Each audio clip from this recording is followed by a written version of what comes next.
Do you ever worry about your health and about the costs of your health? Do you want to live longer?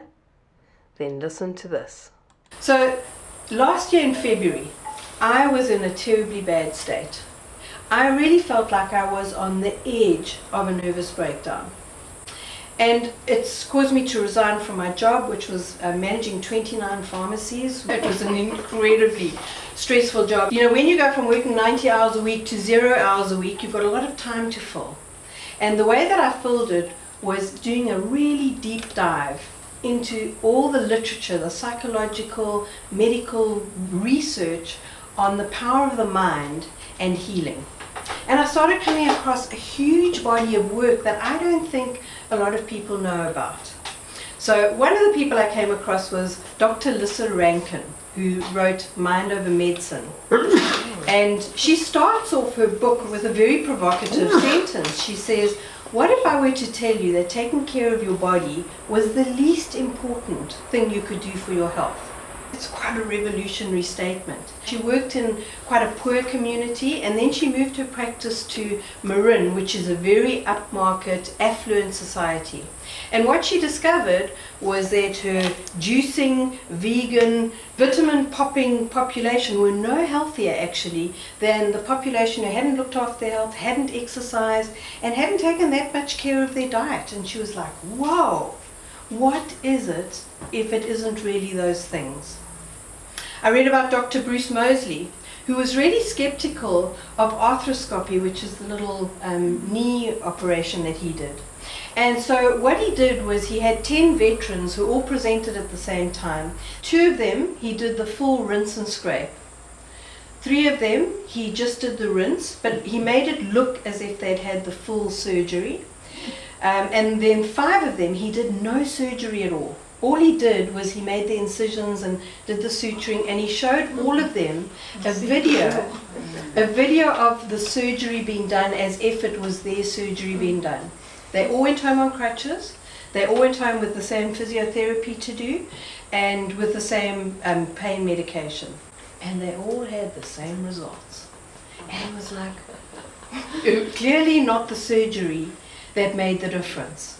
And so he started questioning the power of the mind and the placebo effect, which we know, for example, antidepressants, about 32% of people that respond to antidepressants are actually responding to a placebo effect.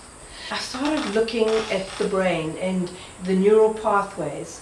And you know, neuroplasticity, we now know that the brain keeps on changing and growing until you die. We never didn't know that until recently. And it's only since they brought out real-time brain scan imaging that they can actually see what's happening in the brain live. And they've discovered something so fascinating about the brain that is central, I believe, to our health. The brain can't tell the difference between what's real and what's imagined.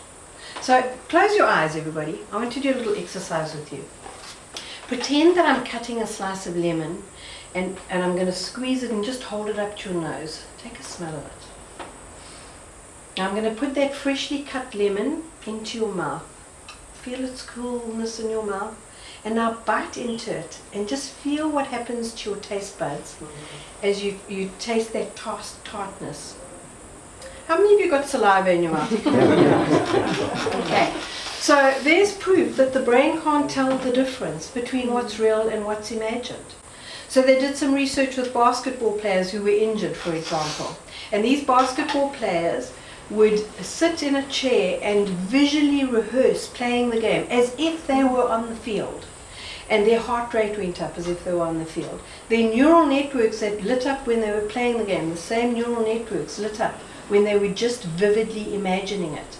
And so we now know that a lot of our health actually starts with what we visualize in our heads. In the same way, in a nutshell, our thoughts create emotions, and our emotions create biochemistry that floods through our system, changing us at a cellular level, changing how our cells are reproduced, changing how our heart beats. And this, it turns out, is absolutely key to how healthy we are and how well our immune system functions. And that's what I want to share with you. I really want to stay out of the hospital medical system as much as possible. Don't get me wrong, I'm not saying there isn't a place for doctors and healthcare and medicine. There is. But my question is, how much less could we use them, and how much safer could we be if we use them judiciously instead of just taking that as our first line of approach? I have so much exciting information to share with you. So sign up for one of my webinars in the link below this, or at least start by downloading your free Flower of Health assessment tool. It'll show you where you need to get cracking on understanding your body's health code. All of this is available at www.livelongerstartingtoday.com.